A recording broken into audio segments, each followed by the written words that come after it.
f1.05. That's a pretty fast maximum aperture.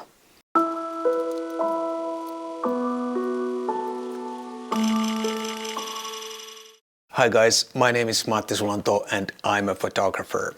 And in this video we'll take a look at this 7Artisans 50mm F1.05 50mm.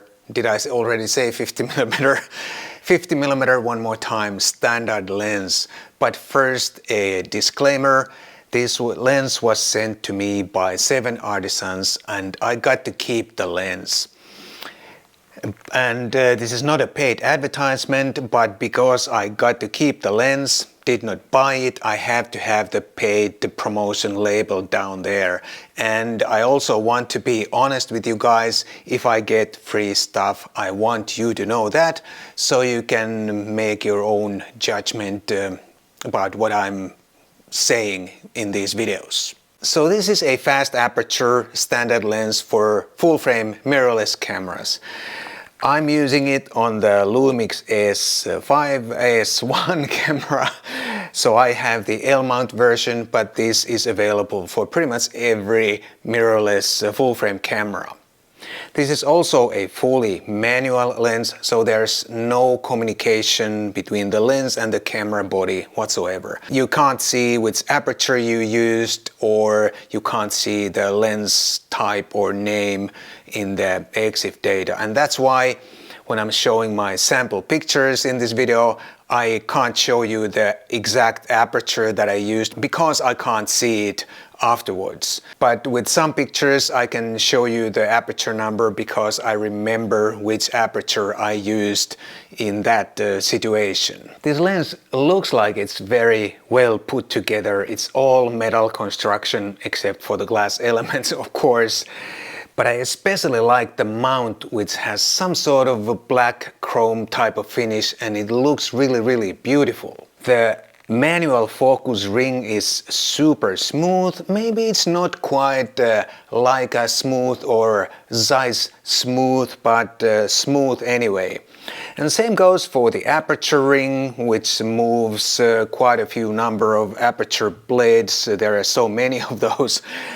The only problem I have with the aperture ring is that first of all, it doesn't have any clicks, which is a downside because this is a fully manual lens and I can't see the aperture through the viewfinder and I can't count the clicks. So every time I need to change the aperture, I really have to look at the ring to see which aperture I have chosen. And also the aperture ring travel is not constant between the apertures. You get about the same travel between the apertures from wide open to f4, but from f4 to f16 there's a very little movement, and that makes it even more difficult to set your desired aperture without looking at the aperture scale. The lens cap is also not the best design because it doesn't want to stay on. There's only some soft material on the inside that is supposed to help to keep the cap on, but in real life it doesn't want to stay on really well, and I wouldn't leave it on when I'm walking around because it's bound to fall off. Even though this is a super fast f1.05 lens, the front element, the filter size is 58mm, but the front element doesn't have too much metal around it. This lens weighs in at almost 600 grams, so this is quite a heavy lens also for this size, because this is not a big lens, but it really feels quite heavy. And I suppose if you mount this on some of the really small full frame cameras, it might even feel a bit front heavy. On this S1 it feels pretty well balanced because this is a big camera body. I had absolutely no trouble focusing this manually on the Lumix S1 camera body, and that is partly because the viewfinder on the S1 is gorgeous and very high quality, but also the very shallow depth of field at wide open aperture which I recommend you to use for focusing. That shallow depth of field is also going to help you to focus because, you know, only very thin slice of the picture is in focus. However, if you want to use focus peaking or magnified focus view, you have to activate those manually because the focus ring movement cannot do that because there is no communication between the camera and the lens. What about the image quality then?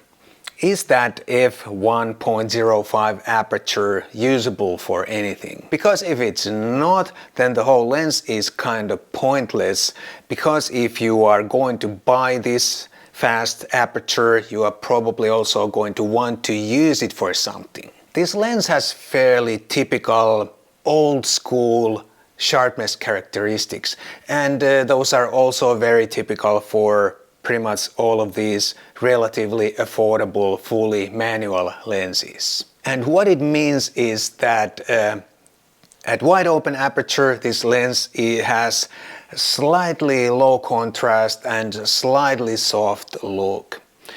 However, the wide open aperture, maximum aperture, is still very usable for portraits and for pretty much anything if you want that slightly soft, dreamy look in your pictures. But as soon as you stop down slightly to about f1.4 or slightly beyond, you're gonna get quite crisp results. And if you stop down even further to about f4 and beyond that, you're gonna get really sharp results from corner to corner. So I would say this lens, when it comes to sharpness, is very, very usable, and it has that like a double character, wide open, slightly low contrast, soft look, and then stop down really sharp and crisp. And I like that. But the sharpness is not everything, and there are a few other things I need to cover when it comes to the optical characteristics of this lens. First of all, there are no distortions to talk about, and I also think the vignetting is pretty well under control. However, this lens has one weakness, which is very typical for these affordable manual focus lenses, and that is the longitudinal chromatic aberrations. And there are quite a lot of those, or that.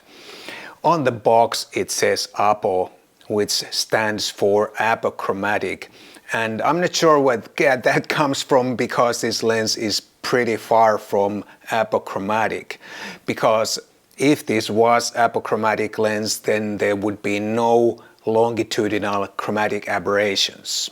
And whether those longitudinal chromatic aberrations are distracting, it depends on your shooting situation. And also, if you stop down a couple of stops, that gets rid of most of the longitudinal chromatic aberrations. But at wide open aperture, in some situations, they can be quite distracting. There's no lens hood included with the lens, but this lens handles backlight pretty well. But if you shoot straight into the sun at wide open aperture, you are going to get this pretty interesting looking circular flare in your picture. But it only happens at wide open aperture. As soon as you stop down even just a little bit, the flare goes away. And then of course there's the bokeh, which probably is one of the reasons why you might want to buy a lens like this, a lens that has such a fast maximum aperture. And in this case, the bokeh varies a little bit. Sometimes it's really smooth and beautiful and really super nice looking, but in some cases it's a little bit busy and not that attractive at all. So it also depends on the situation, and also on the shooting distance, how far your subject is from the lens and how far the blurry background is from your subject, how far behind the background is from your subject. but you can make really pretty bokeh pictures on this lens. And if you own this lens, you should be able to learn to see when the bokeh is going to be good or not so good. And as always, it's about learning to know your gear. So this lens can be recommended for good-looking bokeh pictures. You just have to know what you're doing, and this is not maybe such an automatic bokeh machine like some of the modern super expensive lenses, some of the modern autofocus super expensive lenses. The price is around $486 US, and for that price this is one of the more affordable lenses with such a fast maximum aperture. Whether it's worth that money for you, it depends, of course, what you want to shoot and how you shoot. I think this lens might make sense for some projects, for example, where you need that little bit of dreamy look that you get at wide open aperture, or maybe if you have a portrait project, it might also make sense. Thank you so much. I'll see you in the next one.